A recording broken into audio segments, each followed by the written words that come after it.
네, 날씨가 너무 덥습니다. 이게 더운 여름에는 하나님의 은혜만한 게 없는 줄로 믿습니다. 그래서 여름에 성경학교를 하는 것 같습니다.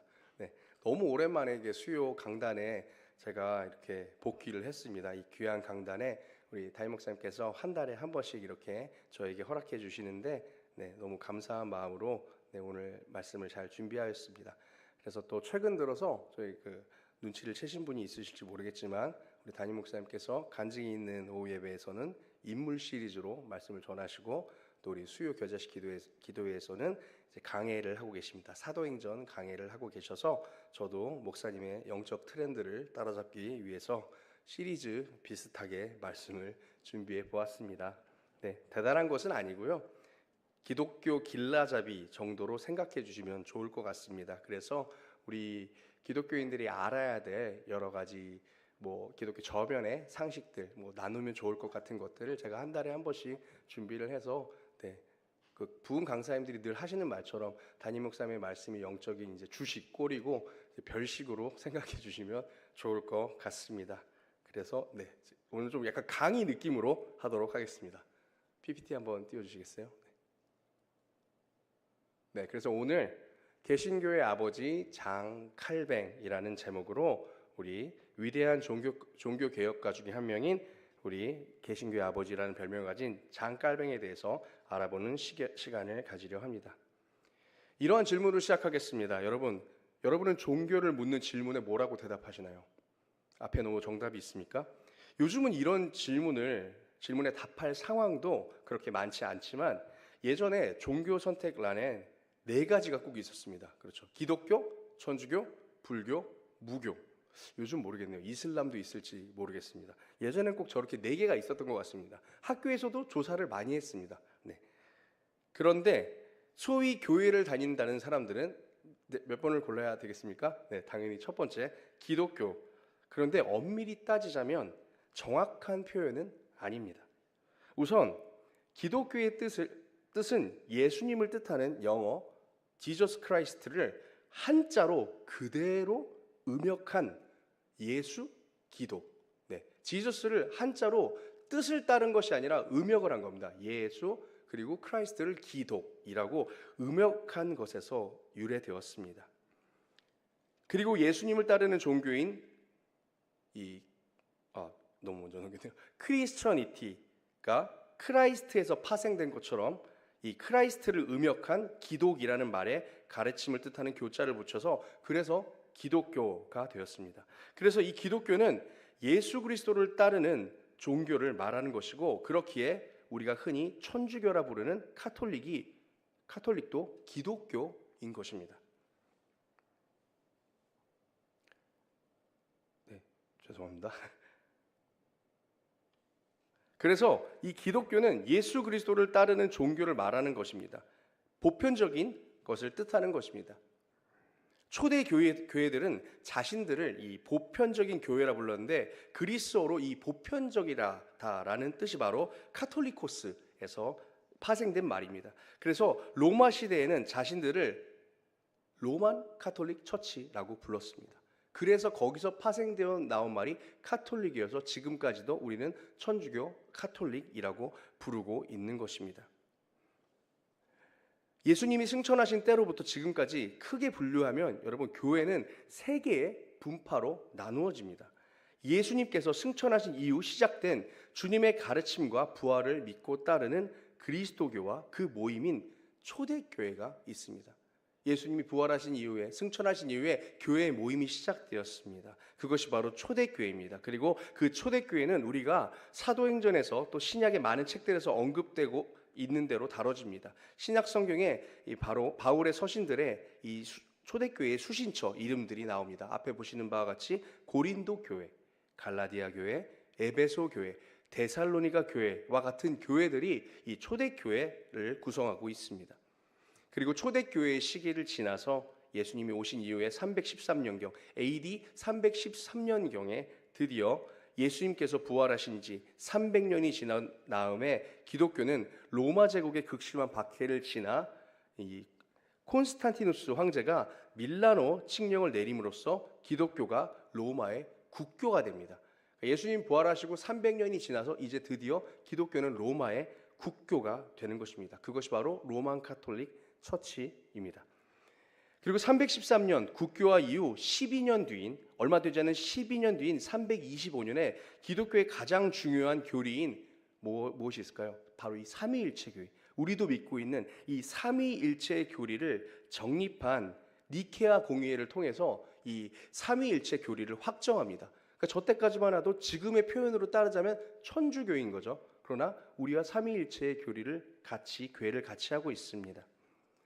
그렇게 로마 카톨릭 교회가 유럽 사회의 중심이 되면서 서유럽과 동방으로 퍼져나갑니다. 그리고 그 로만 카톨릭 처치, 로마 교회가 시간이 흘러 중세 로마 교회의 역사가 무려 1000년 이상 지속되던 어느 날, 바로 1517년 독일의 작센 지역의 비텐베르크 지역 대학교에서 이 성서신학 교수로 일하고 또 어거스틴 수도의 수도사이며 카톨릭 사제로 있던 여러분 잘 아시는 마틴 루터가 자신의 비텐베르크 대학교 소속 성체교회 문 앞에 현재 교회의 이 카톨릭 교회의 잘못된 행위에 대한 95개조의 반박문을 게시하면서 우리가 학교에서 많이 배웠던 종교개혁의 시작이 포문이 열리게 됩니다. 그리고 마틴 루터와 함께 종교개혁의 3대장으로 불리우는 이 마틴 루터, 그리고 스위스의 쯔빙글리, 그리고 조금 뒤에 나타나는 또 스위스의 장 깔뱅을 통해 로마 카톨릭 교회로부터 개혁한 새로운 교회다. 그래서 이 구교에서 개혁한 새로운 신교다라고 하여서 개신교라는 명칭으로 교회들이 탄생되게 되어집니다. 그렇게 우리 기독교 역사는 예수님이 부활하시고 승천하신 이후에 초대교회에서 313년에 밀라노 칙령으로 로마 카톨릭으로, 그 로마 카톨릭이 전 세계에 1000년 이상 영향력을 끼치며, 물론 지금까지도 로마 카톨릭은 존재하고 있습니다. 전 세계에 영향력을 끼치며 예수 그리스도의 복음이 전달되었고 또 1600년도에 마틴 루터를 통하여서 개혁교회가 탄생하게 되는 것입니다. 총 3가지의 모습으로 지금까지 교회는 자라왔습니다. 그렇게 현재에는 이제 초대교회는 없지 않습니까? 이 로마 카톨릭과 개신교가 함께 공존하는 형태인 것입니다. 그래서 앞서 말씀드린 대로 나의 종교는 기독교입니다 라고 말한다면 정확히는 카톨릭인지 개신교인지를 한 번 더 말해야 합니다. 우리는 명확히 카톨릭과 그 교리에서 분리된 마틴 루터로부터 시작된 개혁주의를 따르고 있는 개신교를 믿는 사람들인 것입니다. 그래서 우리를 개신교도라고 부르는 것입니다. 오늘 이제 제목은 장깔뱅이 맞지만 여러분 이 개혁주의가 무엇인지에 대해서 잘 아시는 것이 중요할 것 같습니다. 자, 그렇다면 개신교를 말하기 위해서 왜 가장 유명한, 여러분 개신교의 종교개혁에서 누가 제일 유명합니까? 우리 세계사 때 항상 마틴 루터 이렇게 배우지 않았습니까? 그런데 왜 개신교를 다루면서 마틴 루터가 아닌 깔뱅을 다루었을까요? 왜냐하면 우리 장로교의 기틀을 마련하고 그 교리적 토대를 마련한 분이 장깔뱅이기 때문입니다. 저랑 성이 같아서 다루는 것이 아니고요. 자랑스럽게 생각하고 있습니다. 이 장깔뱅 선생님께서 이 장로교, 특별히 이 개혁교회, 개혁주의의 신학의 기초를 닦으신 분이기 때문에 오늘 그 장깔뱅을 다뤄보려고 합니다.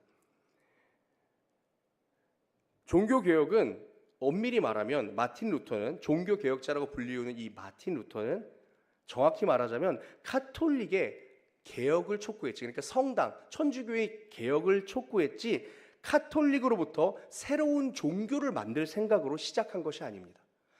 우리 천주교가, 우리 카톨릭이 너무나도 부패했다. 면죄부를 팔고, 정확히는 면벌부인데요. 면벌부를 팔고 이렇게 헌금을 걷어서 또 교황을 하나님의 권위 위에 두고 이런 것들이 잘못됐기 때문에 개혁을 하기 위해서 자신이 일하고 있던 비텐베르크 성당에 반박문을 붙인 것이지, 이 천주교는 글러먹었다, 내가 새로운 종교를 만들이라 라고 그것을 한 것이 아닙니다.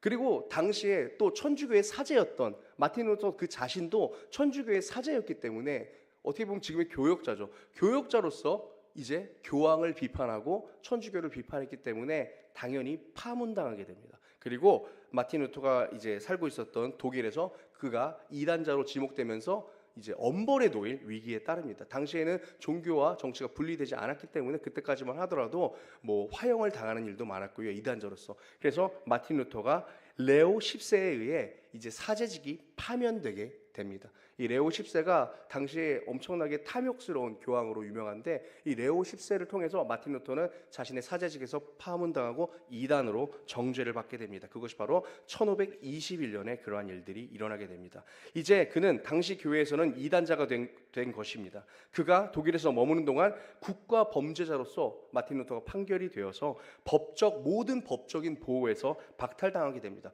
누가 마틴 루터를 죽여도 그는 어떠한 보호도 받을 수가 없게 되는 것입니다. 그래서 그는 어쩔 수 없이, 자신이 그것을 만들려고 했던 것이 아니라 어쩔 수 없이 새로운 공동체가 필요했고, 또 당시에 루터를 따르던 무리들이 새로운 공동체, 새로운 교회를 만들게 되는 것입니다. 그리고 이 시기에 바로 오늘 제목인 깔뱅이 등장하게 됩니다. 우선 루터의 분파의 결과를 말씀드리자면, 이렇게 종교개혁을 했던 루터는 그렇게 이단자로서 파문되지만 시간이 많이 지난 1962년에 로마 카톨릭은 1962년이면 꽤 최근 아닙니까? 이 1962년도에 로마 카톨릭은 더 이상 개신교를 이단이라 부르지 않기로 그리스도를 믿는 공동체, 공동형제로 인정을 합니다. 이것이 제2차 바티칸 공의회를 통해서 결정이 되었습니다. 그래서 카톨릭은 적어도 루터를 따르는 루터교, 개신교들을 이단이라고 정죄하지 않기로 이 바티칸 공의회를 통해서 결정했습니다. 그리고 가장 최근 1999년에 마틴 루터의 신학적 사상을 따르는 개혁교회인 루터교와 카톨릭이 당시 루터가 주장한 이신칭의, 즉 믿음으로 의롭게 된다, 오직 교황의 권위가 아니라 교회에 헌금한다고 되는 것이 아니라 믿음으로만이 의로움을 얻을 수 있다. 당시에는 그것을 말해서 파문당하고 이단자라 정죄를 받았지만, 이 이신칭의의, 즉 믿음으로 의롭게 된다는 것에 대한 이 카톨릭과 루터교가 공동 입장을 발표합니다. 또 루터의 사제직이 1999년도에 복권되며 파면이 철회되게 됩니다. 바로 당시에 베네딕토 16세를 통하여서 루터는 이단자가 아니며 종교개혁 운동은 기독교의 부패를 척결하기 위한 것이었다. 네, 물론 저기서도 교황조차도 기독교라는, 자신들을 기독교라고 표현하고 있습니다. 그러니까 기독교는 모든 것을 포괄하는 것이죠. 그렇게 해서 마틴 루터조차도 이제는 카톨릭에서 이단자가 아니요 사제직이 복권되게 되는 것입니다. 물론 그가 죽긴 했지만 말입니다. 루터교도 개신교의 한 축이지만 우리 장로교를 포함한 다른 개혁주의 교파들의 의견은 여러분 같을까요? 우리는 카톨릭과 교회를 같이 한다고 말할 수 있습니까? 그렇지 않습니다. 그러니 더더욱 현재 우리가 믿고 있는 개신교를 루터의 그것과 같다고 할 수 없는 것입니다. 루터가 종교개혁의 중요한 역할을 감당하긴 했지만 우리는 그 루터의 계보를 따라가는 것이 아니라는 것입니다. 즉 루터를 통해 카톨릭으로부터 개혁의 물결이 시작되었지만 그 의지를 이어받아 서로 다른 국가에서 여러 개신교의 분파들이 탄생되었습니다. 우리가 잘 아는 장로교, 침례교, 감리교와 같은 것들이 그것입니다. 그리고 마틴 루터가 그 반박문을 게시하기 12년 전 1509년에 프랑스 누아뇽 지역에서 오늘의 주인공 장 깔뱅, 이제 영어식으로 표현하면 존 칼빈입니다. 이 존 칼빈이 이제 1509년에 태어나게 됩니다. 그러니까 마틴 루터가 반박문을 붙이던 그 개혁의 폭풍우가 몰아치던 그때 이 칼빈은 고작 12살의 소년이었던 것입니다. 이 칼빈의 아버지 제라드 코뱅은 당시 노트르담 대성당의 사법 고문이면서 또 교구 행정관이라는 높은 지위에 있던 사람입니다. 그래서 그는 자신의 자녀가 당연하게도 사제의 길을 가기를 원했습니다. 왜냐하면 당시의 사제는 사회적으로 명망 있는 직업이었기 때문입니다. 당시에 프랑스는 이 카톨릭의 위세가 유럽 중에서도 가장 강력한 곳이었습니다.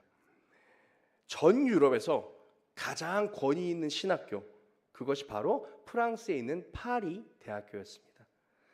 전 유럽에서 사제를 꿈꾸는 청년들이 파리 대학을 선망했고 칼빈의 아버지도 당연히 그랬습니다. 그래서 그 당시 칼빈을 그 프랑스 파리 대학교에 여러 가지 힘을 다해서 이 당시 등록금이 아주 비쌌다고 하는데 여러 교회의 도움을 받고 해서 칼빈을 프랑스 파리 대학교에 입학시키게 됩니다. 그리고 프랑스 파리 대학교에서 칼빈은 신학생으로서의 학업을 시작하게 됩니다.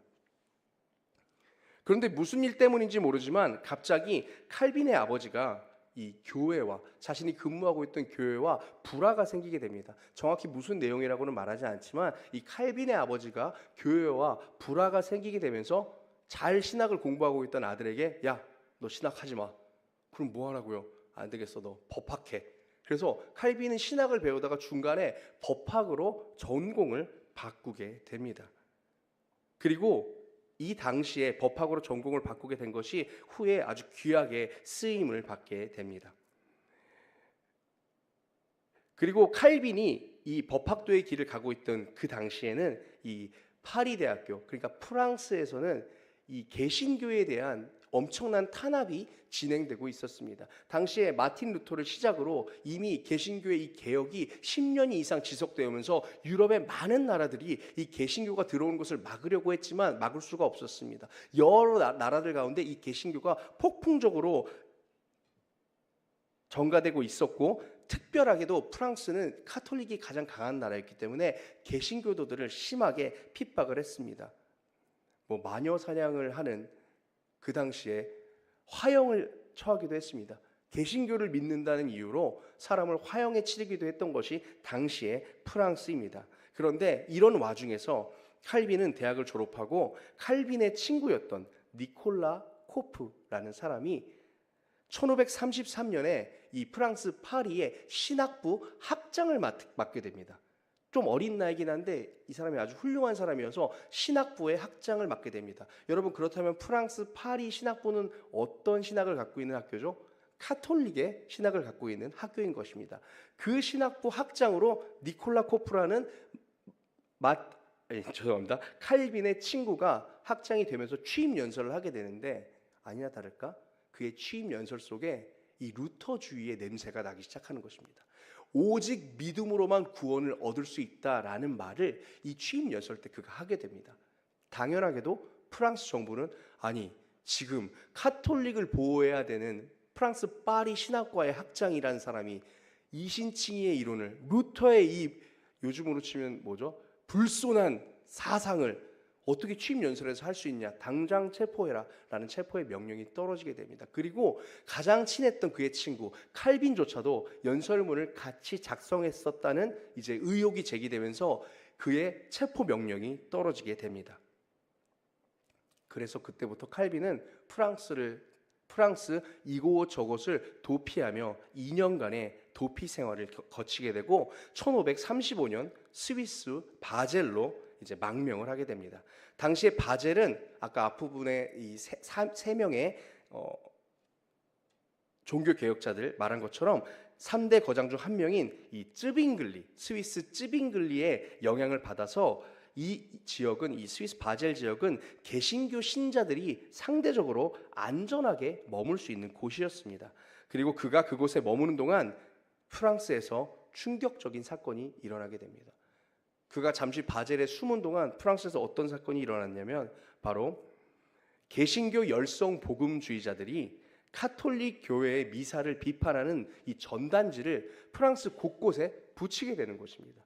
카톨릭 교회만이 진리라고 말하는 프랑스에 이 개신교도들이 미사가 잘못됐다라는 걸 붙이고 심지어는 당시의 국왕이었던 프랑스와 1세의 침실 문 앞에까지 그것을 붙입니다. 아니 경비병이 있었을 텐데 어떻게 붙였는지. 그러니까 이 프랑스와 1세가 너무나도 격노하여서 당시에 있던 수십 명의 기독교인들을 붙잡아서 화형에 치르고 교수형에 치르는 듯 잔인하게 그들을 죽이게 됩니다. 스위스에 머물던 칼빈은 이 사건으로 큰 충격을 받았습니다. 아니 나의 조국 프랑스가 단지 교리가 다르다는 이유로 사람을 저렇게 핍박하고 무자비하게 죽이다니. 우리가 따르는 이 개신교의 교리가 절대로 나쁜 것이 아닌데 그래서 칼빈 그곳에서 자신들이 따르는 이 개신교를 변호할 입장으로 책을 저술하게 되는데, 이것이 우리 개혁교회사의 길이 남을 명전, 기독교 강요라는 책입니다. 지금 보이시는 책이 이 기독교 강요의 초판입니다. 마치 이 기독교 강요는 여러분 누가복음에 보시면 누가복음의 첫 소절에 복음을 변증하기 위하여 그 수신자를 데오빌로로 상정한 것과 같이, 칼빈도 기독교 강요 첫 소절에 그 수신자를 당시 그 박해의 중심이었던 프랑스 국왕이던 프랑스와 1세로 하고 있습니다. 이렇게 적고 있습니다. 가장 훌륭하신 폐하시여 라고 운을 띄우며 그는 우리가 따르는 이 개신교의 교리가 너무나도 건강하고 올바르며 복음의 진리 안에 있음을 이 기독교 강요를 통해서 변증하고 있습니다. 그러니까 기독교 강요를 통해서 뭔가 자신의 세력을 만들려던 것이 아니라, 개신교도들을 제발 그만 괴롭혀 주십시오. 이들을 죽이지 말아 주십시오. 개신교는 사회를 와해시키고 카톨릭을 대적하는 것이 아닙니다. 우리는 복음 안에 진리로 서 있는 이 그리스도교를 믿고 있는 것입니다라는 것을 변증하기 위하여 이 기독교 강요를 쓰게 됩니다. 그리고 하나님께서 이 기독교 강요를 통해 당시 전 유럽 사회를 흔들게 됩니다. 이게 참 칼빈의 이 사역을 하나님이 도우셨다는 것이, 마틴 루터 이전에도 종교 개혁자는 많이 있었습니다. 예를 들면 네덜란드의 얀 후스라는, 네덜란드 여행을 나중에 가시면 아마 얀 후스라는 종교 개혁자를 보시게 될 수도 있습니다. 얀 후스라는 훌륭한 이제 종교 개혁자들도 있었지만 화형을 당했습니다. 당시에는 이 카톨릭 세력에 조금이라도 대항했다가는 지식인이든 누구든 그렇게 무서운 형벌을 당했습니다. 그런데 마틴 루터는 비록 도망다녀서 잡히진 않긴 했지만 그는 왜 그런 벌을 당하지 않을 수 있었을까요? 그는 왜 영향력을 끼칠 수 있었을까요? 왜냐하면 그 당시에 이 구텐베르크가 만든 활판 인쇄술이 최초로 개발이 되게 되었습니다. 당시에는 책을 전부 다 손으로 필사해서 복사본을 만들어서 봤어야 하는데, 이 활판 인쇄술이 등장함에 따라서 이 마틴 루터의 95개 반박문과 그 논문들이 유럽 전역으로 퍼지게 되면서 소위 말해서 이 사람의 영향력을 더 이상 막을 수 없게 된 것입니다. 근데 참 아이러니한 것은 활판 인쇄술을 통하여서 가장 먼저 찍어낸 것이 바로 면죄부입니다. 죄를 돈으로 면해주겠다는 면죄부를 이 활판 인쇄술을 통해서 많이 찍어내서 그것을 팔았는데, 하나님께서는 그것을 통하여서 종교개혁의 씨앗으로 만들어 주셨습니다. 마찬가지로 이 칼빈 또한 자신의 기독교 강요가 그 당시에 개발되었던 활판 인쇄술을 통하여서 유럽 전역으로 출판되게 되었습니다. 그래서 많은 사람들이 이것을 보고 자신들의 개혁주의 신앙을 키워 나가기 시작한 것입니다. 기독교 강요를 출간한 같은 해인 1536년에 칼빈은 이 기독교 강요를 썼던 당시에 스위스의 바젤을 떠나 이 스위스에 있는 또 다른 도시 제네바를 거쳐서 이탈리아로 가려고 했습니다. 왜냐하면 이 기독교 강요가, 혹시 궁금하시면 제 사무실에 오시면 제 책이 있거든요. 이만한 두께의 상중한 책입니다. 근데 당시에 초판은 뭐 절반도 안 되는 아주 얇은 책이었습니다. 그래서 칼빈은 그 안에 우리 기독교 개신교의 교리를 더욱더 확고히 하기 위해서 이것들을 연구해야 됐고, 실제로 초판 이후에 26년 동안 이 책을 다시 재본하여서 칼빈이 기독교 강요를 완성하게 됩니다. 그래서 이 책을 완성하기 위해서 이탈리아로 가서 그는 학문에 정진하기로 이제 마음을 먹었습니다. 그런 마음으로 스위스 제네바에 잠깐 머무던 사이, 하나님께서는 이 칼빈에게 하나님의 계획 속에서 엄청난 만남을 준비하셨습니다. 제가 아까 말씀드린 대로 개신교도들에게 안전했던 당시 제네바에서도 개혁주의의 물결이 아주 강력하게 불고 있었습니다. 그곳에는 기욤 파렐이라고 불리우는 마틴 루터보다도 더 열정적이고 강경했던 종교개혁의 선구자가 있었습니다. 마틴 루터는 독일에서 핍박을 받았지만 스위스에서는 핍박을 안 받았기 때문에 이 기욤 파렐이라는 사람이 카톨릭에 대항하여서 개혁주의가 맞는 것이다 라고 개혁운동을 하고 있었던 것입니다.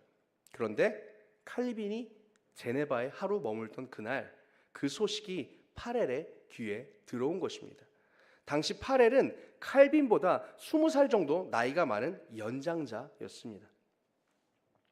그런 그가 칼빈이 머물던 숙소에 늦은 밤 들이닥쳐 그에게 제네바의 개혁에 참여할 것을 독려했습니다.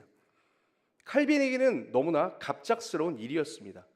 이 투박하고 어찌 보면 단순하고 무식해 보이기까지 하는 자신과는 너무나 결이 다른 파렐이 이처럼 갑작스러운 제안은 칼빈에게는 위협적으로까지 느껴질 정도였습니다. 그는 말했습니다. 나는 앞으로 저술해야 할 책들도 많고 완성하지 못한 기독교 강요의 많은 부분도 있습니다. 이미 이 파렐조차도 이 칼빈이 쓴 기독교 강요에 심취되어 있던 것입니다. 그래서 아니 이 기독교 강요를 쓴 사람이 지금 여기에 있다고 해서 그를 찾아간 것입니다. 그런데 칼빈은 함께 개혁에 동참할 수 없다고 말하는 것입니다. 저에게는 휴식이 필요합니다. 저에게는 건강이 많이 좋아지지 않았습니다. 그러니 제가 이 개혁에 함께 참여할 수 없습니다. 저를 이해해 주십시오. 그러자 파렐이 엄청난 말을 칼빈에게 전합니다. 다음 페이지요. 이렇게 말합니다. 하나님의 임무를 맡은 사람에게 휴식이라고요? 안정이라고요? 당신이 만약 이것을 거절한다면 하나님께서 당신의 그 평안을 저주하실 것입니다. 네, 너무 센 아저씨입니다. 파렐보다 훨씬 더 많이 공부했고 신학적으로나 지적으로나 높은 수준이었던 이 칼빈이 그의 열정적인 말 앞에, 어떻게 보면 저주와 같은 그의 말 앞에 무릎을 꿇고 엉엉 울며 회개를 하게 됩니다.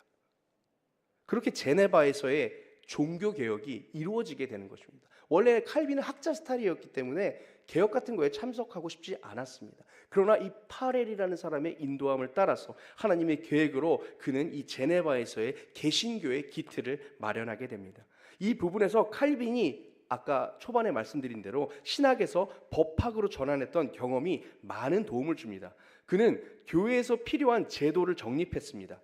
여러분 아까 말씀드린 마틴 루터는 원래부터 새 종교를 만들 생각이 없었기에 당시에 개혁에 대한 전 유럽의 관심과 움직임이 있었지만 정작 개혁의 시발점이 된 그는 제도나 교리나 이런 것들을 확립하지 않았던 것입니다.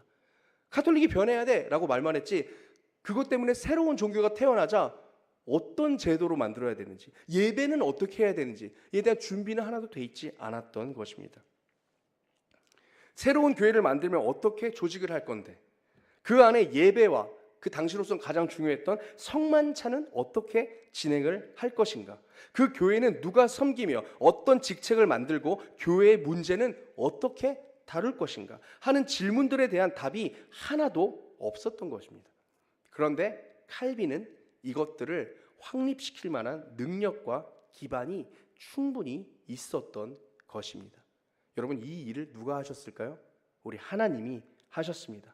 여러분 어느 것 하나 퍼즐 조각이 맞지 않았다면 개혁교회가 우리가 지금 섬기고 있는 이 교회가 개혁교회 아닙니까 여러분?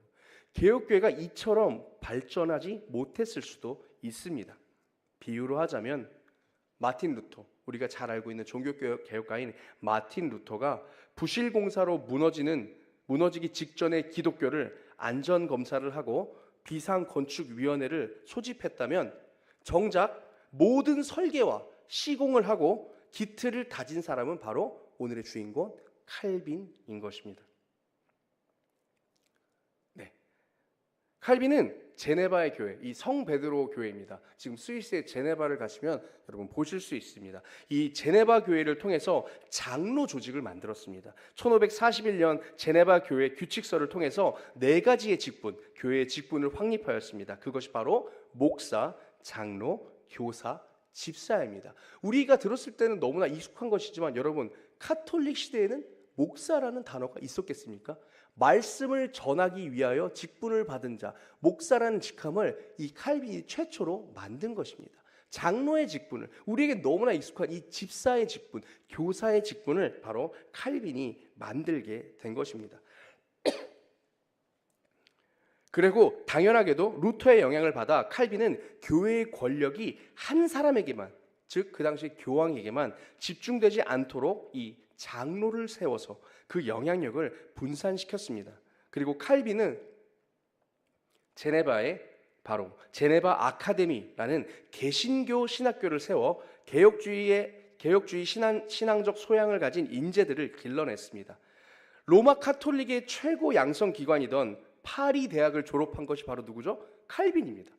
그는 로마 카톨릭의 최고의 신학적 권위를 갖고 있는 파리 대학을 졸업한 그가 개혁주의 신학자를 길러내는 학교를 최초로 만든 것입니다. 그리고 제네바 신학교를 통해 프랑스, 스코틀랜드, 네덜란드, 영국들의 수많은 목회자가 파송되었고, 스코틀랜드의 칼빈의 제자였던 존 낙스라는 목사님을 통해 1560년, 여러분 스코틀랜드는 카톨릭을 전면적으로 폐지시키고 장로교 체제를 도입합니다.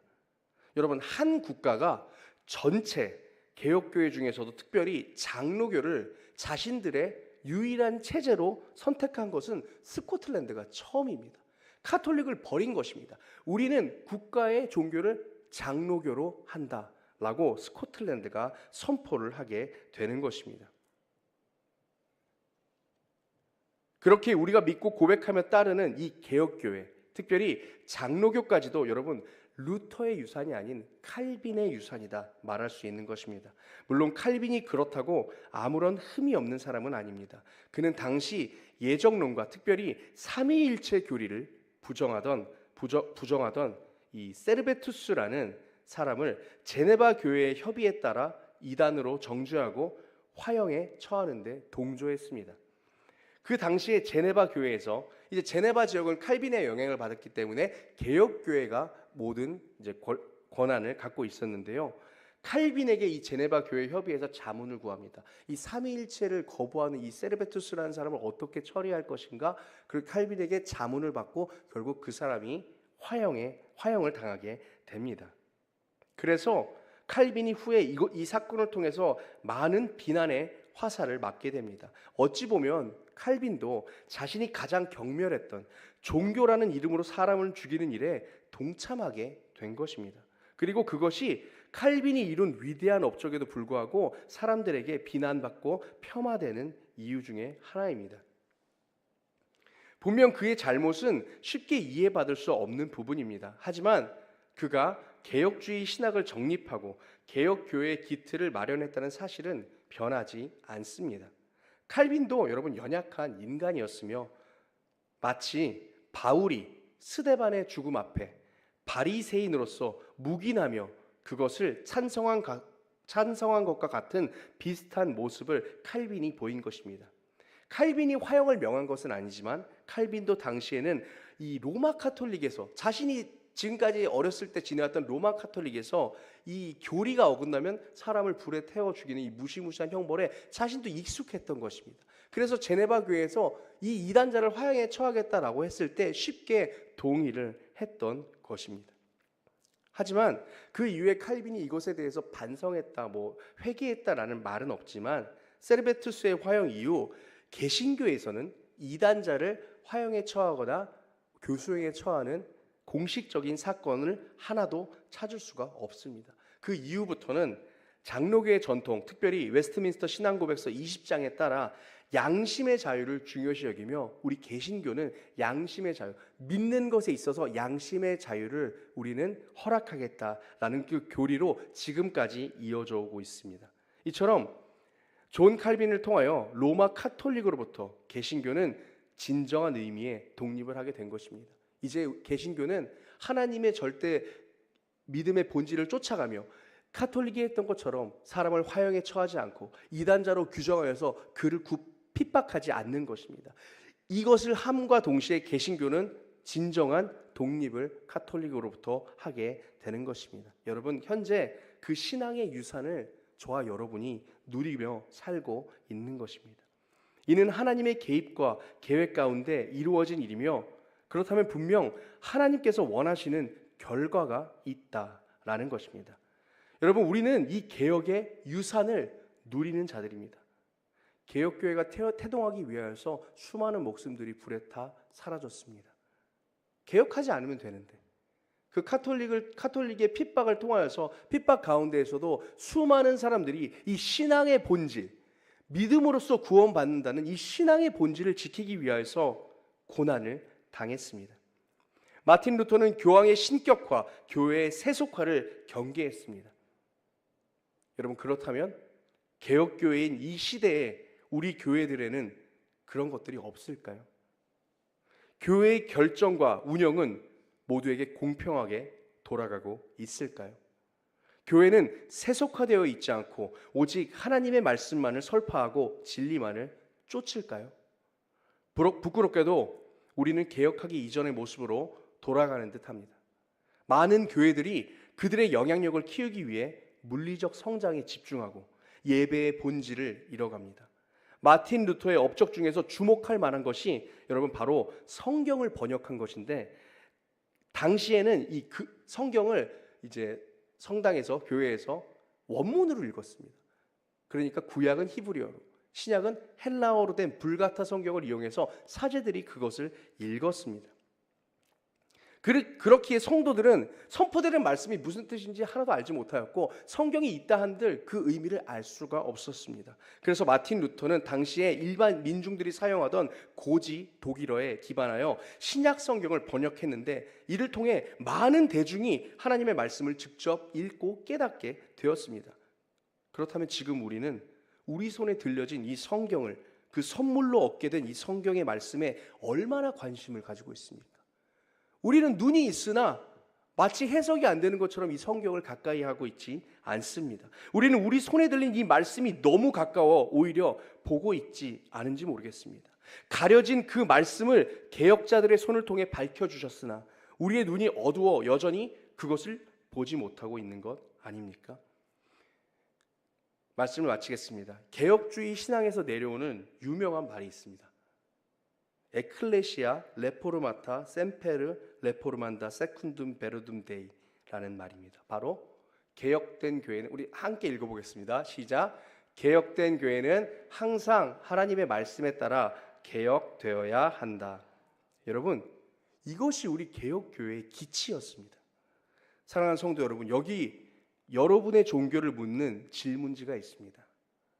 여러분, 오늘 개신교라고 적으실 수 있겠습니까? 아니면 여전히 구교회의 신자로서 본질을 호도한 관습에 머물러 계십니까? 저는 개혁교회의 일원이라는 자부심이 있습니다. 우리 모두 스스로를 언제나 말씀으로 돌아보고 돌이키며 개혁하는 개혁교회의 유산을 이어가는 신앙인들이 되었으면 좋겠습니다. 오늘 본문을 다시 읽겠습니다. 1장 4절에서 5절 함께 다시 읽겠습니다. 시작. 곧 창세 전에 그리스도 안에서 우리를 택하사 우리로 사랑 안에서 그 앞에 거룩하고 흠이 없게 하시려고 그 기쁘신 뜻대로 우리를 예정하사 예수 그리스도로 말미암아 자기의 아들들이 되게 하셨으니 아멘. 하나님께서 이 모든 일을 우리를 위하여 예정하시고 이루셨습니다. 우리가 그분의 참 아들이 되는 것, 바로 우리 신앙을 날마다 말씀 안에서 돌아보며 하나님께 다가가는 일인 줄로 믿습니다. 우리는 이러한 위대한 하나님의 계획 속에 믿음의 본질을 수호하고 소중한 사명을 가진 존재들입니다. 그 신앙의 가치를 알고 신앙의 자부심을 가지는 이 개혁교회의 성도된 저와 여러분 되시기를 간절히 소망합니다. 기도하겠습니다.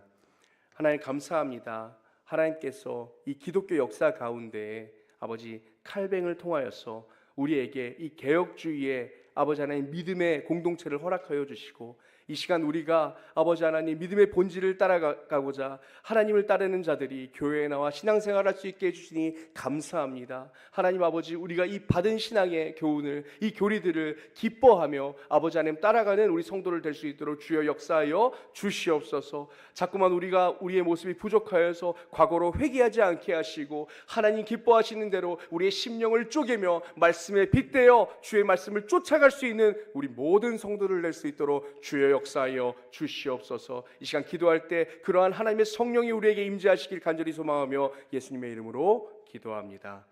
아멘.